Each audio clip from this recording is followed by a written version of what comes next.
Hello, नमस्कार। मैं doctor सुशील। ये एजुकेशनल वीडियो बना रहा हूँ आपके लिए। आम तौर पे ये है कि जब आप लोग क्लिनिक में आते हैं कंसल्टेशन के लिए, तो कभी-कभी हमारे पास टाइम नहीं होता है और जो कुछ आप जानना चाहते हैं बीमारी के बारे में, बिज़ी होने के कारण बता नहीं पाते हैं। या जो भी इन्फॉर्मेशन बीमारी के बारे में हम आपको देते हैं, दवाइयाँ कैसे यूज़ करनी है, अ, दवाई को अप्लाई कैसे करना है, कितने दिन तक करना है, बंद कब करना है, ये सारे इन्फॉर्मेशन आप याद नहीं रख पाते हैं। या कभी-कभी ऐसा होता है कि आप शायद कुछ पूछना चाह रहे हो लेकिन आपको खुद नहीं याद आता कि हमारे बीमारी में क्या पूछना है। और जब आप क्लिनिक क्लिनिक से बाहर जाते हैं तब आपको अचानक से यह याद आता है कि शायद ये हमें क्वेश्चन पूछना था डॉक्टर साहब से और ये रह ही गया। तो ऐसी ही सिचुएशन के लिए मैंने सोचा कि आपके लिए ये वीडियो बनाऊं, ताकि आप इसको देख के किसी भी किस्म का कन्फ्यूजन हो तो आप उसको दूर कर सकते हैं। तो आज मैं चर्चा करूंगा एक ऐसी बीमारी का जो कि अभी जाड़े का मौसम है और बहुत ही कॉमन होती है ये बीमारी। इस बीमारी को स्केबीज़ कहते हैं। आम तौर पे मैं जब भी पेशेंट देखता हूँ तो उन्हें ये बता देता हूँ, ये इन्फॉर्म कर देता हूँ कि आपकी ये बीमारी है, इस बीमारी का नाम ये है, डायग्नोसिस ये है, जिससे कि आपको पता रहे कि हमें कौन सी बीमारी हुई है। तो जैसा मैंने कहा कि स्केबीज़ की मैं चर्चा करूँगा, तो बहुत सारे किसी भी बीमारी के बहुत सारे टेक्निकल एस्पेक्ट्स होते हैं, बहुत सारे तकनीकी पहलू होते हैं जो कि हम अगर आपको बताना भी चाहें तो शायद आपको ठीक से समझ में ना आए। तो कोशिश करूँगा कि बीमारी में क्या आपको एहतियात बरतना है, दवाइयाँ कैसे करनी है, प्रॉपर कैसे लेनी है, कैसे लगानी है। लगाने वाली जो दवाइयाँ होती हैं, क्रीम, लोशन, ऑइंटमेंट, बहुत इंपॉर्टेंट होते हैं कि कैसे किस तरीके से लगाना है। अगर आप उसको ठीक तरीके से नहीं लगा पाएंगे तो मुश्किल होती है बीमारी को ठीक करने में। तो जैसे मैंने कहा कि आज स्केबीज़ के बारे में मैं आपको बताऊंगा और ये इसमें जो दवाइयाँ जो हम देते हैं, बेसिकली स्केबीज़ होती क्या है कि एक बीमारी होती है जिसमें आमतौर पे खुजली होती है। शरीर के हर हिस्से में खुजली हो सकती है। शरीर के कुछ हिस्से होते हैं जिसमें कुछ रैशेस, मतलब यूँ समझ लीजिए कि दाने या जो बीमारी के जो लक्षण होते हैं वो कुछ शरीर के कुछ एक एरिया में ही होते हैं। जैसे कि आम तौर पे जो फ्लेक्सर्स होते हैं हमारे शरीर के, फ्लेक्सर्स का मतलब होता है कि जहाँ पे स्किन दो जोड़ों के बीच में आती है, जैसे अंडर आर्म्स की स्किन, जांघों के बीच की स्किन, जेनाइटल एरिया की स्किन, गर्दन के पास की स्किन, जो हाथ की उंगलियां होती हैं इनके बीच की स्किन इस बीमारी में ज़्यादा इन्वॉल्व होती है। और फैलती कैसे है, अक्सर यह बीमारी शरीर में पैदा नहीं होती है। आमतौर पे बहुत टाइम ऐसा होता है कि कुछ बीमारियां होती हैं जिसके जो हमारे शरीर के अंदर ही पैदा होती हैं। इन्फ्लेमेटरी डिजीज़ेज़ होते हैं, ऑटो इम्यून डिजीज़ होते हैं, बहुत किस्म की बीमारियां हैं। बट जो स्केबीज़ की बीमारी है ये एक इन्फेस्टेशन होता है। इन्फेस्टेशन क्या होता है, जैसे इन्फेक्शन होता है, मतलब बाहर का कीटाणु आपके शरीर में आ गया और जिससे आपको बीमारी होती है। तो इन्फेस्टेशन क्या होता है, इन्फेस्टेशन जो होते हैं पैरासाइट्स की वजह से होते हैं।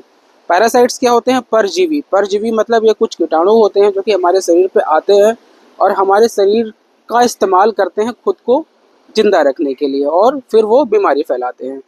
तो स्केबीज़ की बीमारी एक माइट से होती है जिसको हम कंपेयर कर सकते हैं जूं से। जैसे जूं होती हैं और हमारे सर पे या हमारे बॉडी पे रहती है और हमारे खून पे जिंदा रहती है, ठीक उसी तरह जो स्केबीज़ की माइट्स होती हैं ये दिखने में जूं से भी छोटी होती हैं और आम तौर पे नंगी आंखों से इनको देख पाना ज़रा मुश्किल होता है। इनको हम मैग्नीफाइंग लेंस के ज़रिए देख सकते हैं और ये जो हमारे स्किन में ये टनल बना के, जैसे चूहा जो होता है ज़मीन में बिल बना के रहता है, वैसे ही हमारे स्किन में टनल बना के रहती हैं और इसकी वजह से शरीर में हाइपर सेंसिटिविटी रिएक्शन होता है जिसकी वजह से हमारे को दाने निकलते हैं, उसमें खुजली होती है बहुत ज़्यादा। कभी कभी खुजली होने के बाद अगर आप समय से इलाज ना कराएं तो उसमें सेकेंडरी इन्फेक्शंस हो सकते हैं जिसकी वजह से दूसरे कॉम्प्लिकेशंस हो सकते हैं। आपको मैं ये बताऊं कि स्केबीज़ एक बहुत छोटी सी सिंपल सी बीमारी है जो कि प्रॉपर इलाज से पूरी तरह से ठीक हो सकता है, लेकिन अगर आप इसमें लापरवाही बरतेंगे तो इसके जो दुष्परिणाम होते हैं, जो कॉम्प्लिकेशंस होते हैं, वो बड़े कॉम्प्लिकेशंस हो सकते हैं। जैसे आम तौर पे जो स्केबीज़ की बीमारी होती है किसी भी एज में हो सकती है, लेकिन बच्चों में ज़्यादा होती है, क्योंकि बच्चे अक्सर स्कूल जाते हैं या घर के फैमिली मेम्बर्स हैं या जो उनके दोस्त हैं उनके साथ वो बॉडीली कांटेक्ट ज़्यादा होता है, आसपास आके उनके शरीर से चिपक के खेलते हैं, और ये जो बीमारी होती है स्किन टू स्किन कॉन्टैक्ट्स की वजह से हो सकती है। कभी कभी ये बीमारी सेक्सुअली ट्रांसमिटेड भी हो सकती है। सेक्सुअली ट्रांसमिटेड का मतलब होता है कि जो यंग एडल्ट्स हैं, जो कि अगर किसी को है, अगर उनके इंटीमेट कांटेक्ट में कोई आए तो उन्हें भी हो सकता है। तो अगर हम फैलने की बात करें तो जो लोग छोटे घरों में रहते हैं या फैमिली मेम्बर्स ज़्यादा हैं, कई कई लोग एक जगह एक बिस्तर में सोते हैं, उन्हें ये फैलने की ज़्यादा संभावना होती है। तो ओवर क्राउडिंग एक फैक्टर है। सर्दी के मौसम में अक्सर लोग एक साथ सोते हैं, एक बिस्तर में सोते हैं, उसमें भी उस मौसम में इसलिए थोड़ा सा ज़्यादा होता है। ऐसा नहीं कि दूसरे सीजन में नहीं हो सकता, लेकिन जाड़े के मौसम में ज़्यादा होता है। तो आइए इसके बारे में, जो हम दवाइयाँ देते हैं, कई किस्म की दवाइयाँ होती हैं। उसमें जो स्केबीज़ को, जो माइट्स होती हैं उनको मारने के लिए स्केबीसाइड्स दवाइयाँ होती है, वो तो हम खाने वाली भी देते हैं, लगाने वाली भी देते हैं। खुजली कम करने के लिए जो दवाइयाँ होती है, एंटी प्रोराइटिक दवाइयाँ, वो हम देते हैं। उसके अलावा कभी कभी जब सेकेंडरी बैक्टीरियल इन्फेक्शंस हो जाते हैं तो हम उसमें एंटीबायोटिक भी ऐड करते हैं। साथ में कभी कभी एंटी इन्फ्लेमेटरी दवाइयाँ भी देनी होती है। ध्यान ये रहे कि जैसे हमने कहा कि इसके बीज को अगर आप समय से इलाज नहीं करेंगे तो इसके सेकेंडरी बैक्टीरियल इन्फेक्शंस हो सकते हैं, और कुछ ऐसे किस्म के बैक्टीरियाज होते हैं जो कि जिनको इन्फेक्शन हो रहा है, स्पेशली बच्चों में, उनकी किडनी तक उसका असर पहुंच सकता है, किडनी में प्रॉब्लम आ सकती है। ठीक उसी तरह उनको हार्ट में उनको दिक्कत हो सकती है, जिसको हम रूमेटिक फीवर या रूमेटिक हार्ट डिजीज़ कहते हैं, जो कि बैक्टीरियल इन्फेक्शंस की वजह से ही होता है। तो बीमारी को इलाज करना ही एकमात्र तरीका, हम यूँ बताएं कि जल्दी इलाज कीजिए। लेट करने की बजाय आप जल्दी इलाज करेंगे तो बीमारी जल्दी ठीक होगी और इसके कॉम्प्लिकेशंस के चांसेस कम हो जाते हैं। तो इसमें जो हम लगाने वाली दवाइयाँ देते हैं, अक्सर अक्सर चूँकि हमने कहा कि ये छोटी सी बीमारी होती है, खुजली की बीमारी होती है, तो आम तौर पे स्किन स्पेशलिस्ट के पास आने से पहले बहुत लोग जनरल फिजिशियन या किसी और को भी दिखा देते हैं और कुछ दवाइयाँ लेते हैं। लेकिन कभी कभी सही दवा करने के बावजूद भी बीमारी ठीक नहीं होती है। इसका कारण ये है कि जो भी दवा आपको दी जा रही है उसको लगाने का तरीका आपको ठीक से पता नहीं होता, और ना ही जो आपको प्रिस्क्राइब कर रहे हैं वो आपको ठीक से बता पाते हैं कि दवा को कैसे इस्तेमाल करना है। तो जो स्केबीज़ में जो दवाइयाँ यूज़ होती हैं, बेसिकली जो हमने ऑलरेडी आपको पहले बताया था कि स्केबीसाइडल दवाइयाँ होती हैं जो जो माइट्स को डिस्ट्रॉय करती हैं। जो जो लगाने का जो उनको तरीका है वो मैं आपको इसी डिटेल में बताऊंगा, ताकि आप घर में जाएं, ठीक तरीके से लगाएं और आप जल्दी बीमारी से मुक्ति पाएं। तो स्केबीज़ की जो दवाई आती है, परमेथ्रिन लोशन, कई बार तो पेशेंट पहले से लगा के आते हैं, इसके बावजूद वो ठीक नहीं हो पाता, और उसका मेन कारण जैसे मैंने बताया कि ये उनको लगाने का तरीका सही तरीके से नहीं पता होता है। तो जब भी आपको परमेथ्रिन लोशन लगाना है, कभी कभी परमेथ्रिन देते हैं, कभी लिंडेन देते हैं, बहुत सारी किस्म की स्केबीसाइडल दवाइयाँ होती हैं जो कि हम देते हैं, लेकिन सबसे ज़्यादा कॉमनली हम परमेथ्रिन ही यूज़ करते हैं। तो जब भी आपको परमेथ्रिन लगाना है, सबसे पहले आप जब आपका सोने का टाइम हो रहा है, आपने खाना खा लिया है, आपने सारे काम कर लिए हैं, अब आपको बस बिस्तर पे जाना है, तो वही टाइम आप चुनिए परमेथ्रिन लगाने का। तो सबसे पहले आप अपने सारे कपड़े खोल दीजिए और दवा को लगाना शुरू कीजिए, गर्दन से लेकर नीचे पैर के अंगूठे तक, पूरे शरीर में एक भी हिस्सा छूटना नहीं चाहिए। एक सरसों बराबर भी हिस्सा आपके शरीर पे नहीं बचना चाहिए जहाँ पे दवाई ना लगी हो। सिर्फ आप फेस पे नहीं लगाना है, सर पे नहीं लगाना है।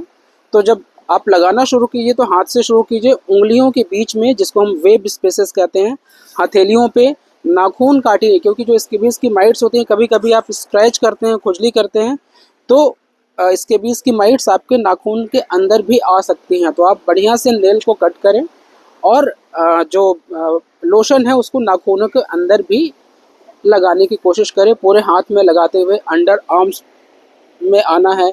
फिर आपको सीने पे, पेट पे, नाभि के अंदर, बैक पे, प्राइवेट पार्ट्स में, पूरा फुल एरिया में, बैक में।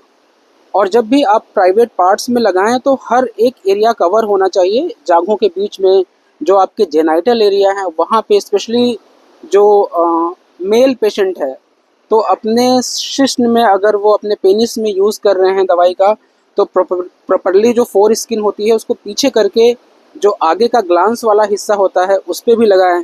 महिलाएं जो होती हैं वो भी थोड़े से जो उनका वल्वल एरिया होता है उसमें प्रॉपरली दवा का इस्तेमाल करें। और फिर जांघों से होते हुए पूरे नीचे पैर तक जाना है, पैर के तलुओं में और पैर के जो टोज़ हैं उनके जो स्पेसेस है उनके बीच में भी लगाना है। और बहुत अच्छे तरीके से, जैसे हम तेल मसाज, ऑयल मसाज करते हैं, ठीक उसी तरह से आप पूरे शरीर पे उसको लगाइए। लगाने के बाद आप कपड़े पहन के ओवरनाइट आप लगे रहने दीजिए दवा।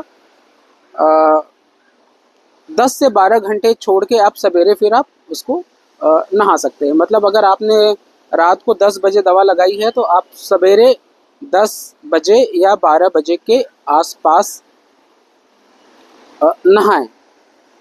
और उससे पहले जो भी आपके जो फोमाइट्स होते हैं, मतलब जो यूँ समझिए कि जो हमारे कपड़े होते हैं जिनके हम कांटेक्ट में आते हैं जिन चीज़ों में, उसमें भी स्केबीज की माइट्स होती हैं। और कभी कभी, हालांकि बहुत चांसेस नहीं होते हैं, लेकिन आपके कपड़े से, आपके टॉवेल में स्केबीज माइट्स हो सकती हैं जो कि आपके फैमिली मेम्बर को फैल सकती हैं। तो जब भी आप इसका इलाज कर रहे हैं स्केबीज का, तो अपने कपड़ों को भी ध्यान रखना है, उनको अच्छे तरीके से धोना है। मतलब यूँ समझिए कि धोना क्या है, आप उनको बॉइलिंग वाटर में धोना है।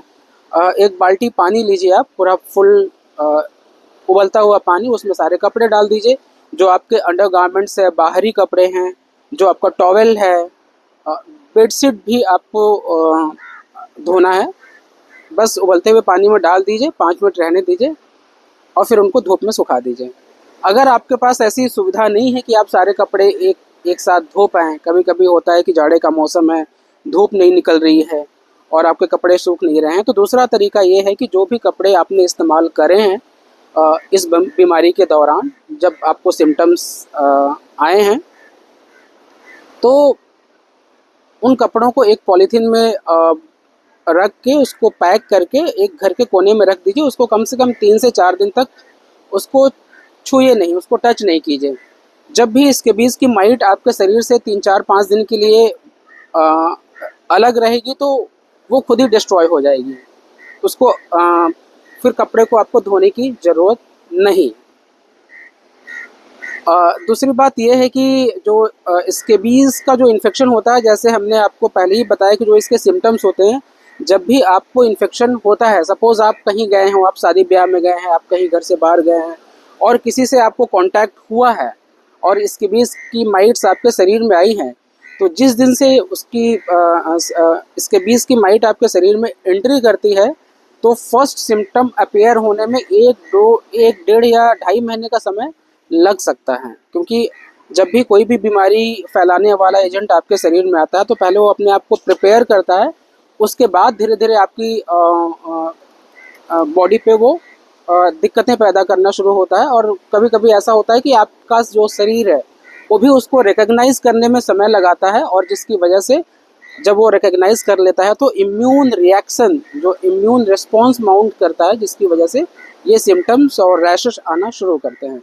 तो फर्स्ट इन्फेक्शन में ये थोड़ा सा टाइम लेता है, लेकिन इतना ध्यान रखिए, जैसे मान लीजिए कि आपके घर में आपकी फैमिली मेम्बर्स को भी स्केबीज़ है, आपने सिर्फ अपना इलाज कराया, उनका इलाज नहीं कराया, तो जब सेकेंड टाइम आपको दोबारा स्केबीज़ का इन्फेक्शन होगा तो उसके सिम्टम्स जो होते हैं, उसके लक्षण होते हैं, सिर्फ कुछ घंटों में अपीयर हो सकते हैं, क्योंकि आपकी बॉडी पहले से ही सेंसिटाइज है। और जैसे ही स्केबीज़ की माइट्स दोबारा आपके शरीर पे आएगी और तुरंत आपका शरीर इम्यून रिस्पॉन्स माउंट करेगा और आपको सिम्टम्स आने लगेंगे, उसके लक्षण पैदा हो जाएंगे। तो हमेशा जिनको भी इसके बीज है तो हमेशा ये हम उन्हें बताते हैं कि आप जब भी आप इसका इलाज कर रहे हैं तो आप खुद का अकेले इलाज ना कीजिए, घर में जितने मेंबर्स हैं सबका इलाज कीजिए, क्योंकि हो सकता है कि आपकी बीमारी उनको फैली हो घर वालों को और अभी उनको सिम्टम्स नहीं आ रहे हैं, कुछ दिन के बाद सिम्टम्स आना शुरू हो जाएंगे। बाय द टाइम आपने अपना इलाज कर चुका होगा और फिर आपको दोबारा इन्फेक्शन हो जाएगा। तो इरेस्पेक्टिव ऑफ चाहे आपके घर वालों को सिम्टम्स हैं या नहीं है, या जो भी आपके साथ रहता है, आप हॉस्टल में रहते हैं या घर में रहते हैं, जो भी आपका रूम पार्टनर है या जो भी जो एक साथ रहने वाले मेंबर हैं, हमेशा उनका भी साथ में इलाज कीजिए, ताकि जो उनको बीमारी होने की संभावना है वो भी ख़त्म हो जाए। और जैसे मान लीजिए कि अगर आप 4 मेंबर हैं तो चारों लोग एक साथ ही लगाइए दवाई। आप एक्स्ट्रा बॉटल्स उनके लिए दवाइयाँ ले जाइए। हम हमेशा बता देते हैं जब भी स्केबीज़ का इलाज करते हैं कि आप फुल फैमिली का ट्रीटमेंट कीजिए, अदरवाइज़ आप हमारे पास दोबारा आएंगे। दूसरी इम्पॉर्टेंट बात यह है कि जब हम स्केबीज़ का इलाज करते हैं, जो माइट्स होती हैं वो डिस्ट्रॉय होने के बावजूद भी आपके शरीर में कम से कम कभी कभी 1 महीने, 20 दिन, 15 दिन सिम्टम्स बरकरार रह सकते हैं। मतलब आपको खुजली हो सकता है कि लगातार होती रहे। ऐसा इसलिए होता है कि जो भी माइट्स आपके शरीर में हैं, दवा देने के बावजूद वो तो डिस्ट्रॉय हो जाती हैं, लेकिन उनका जो बॉडी पार्ट्स है, उनका जो उनके एग्स है या उनके जो फीकल मैटर है, जो उनका वेस्ट प्रोडक्ट होता है, वो आपके स्किन में बना रहता है और जिसकी वजह से आपको इरिटेशन, खुजली, इचिंग होती रहती है। तो 3-4 हफ्ते के बाद जब आपकी स्किन डीस्क्वामेट होके पूरी तरह से उनका जो रिमेन्स है, जो स्केबीज़ माइट का रिमेन्स है, वो आपके शरीर से हट जाता है, तब जाके आपको कंप्लीट जिसको हम कहते हैं कि आराम या क्योर मिलता है। तो मेरे ख्याल से स्केबीज़ के बारे में जितना हो सकता था मैंने आपको बताया, लेकिन अगर आपको ऐसा लगता है कि आपके मन में अभी भी कोई सवाल है और कुछ रह गया हो और आप उसके बारे में और जानना चाहते हैं, तो फिर आप कमेंट में करके बताएं और मैं कोशिश करूंगा कि उसको उस क्वेश्चन का आंसर करूं। धन्यवाद।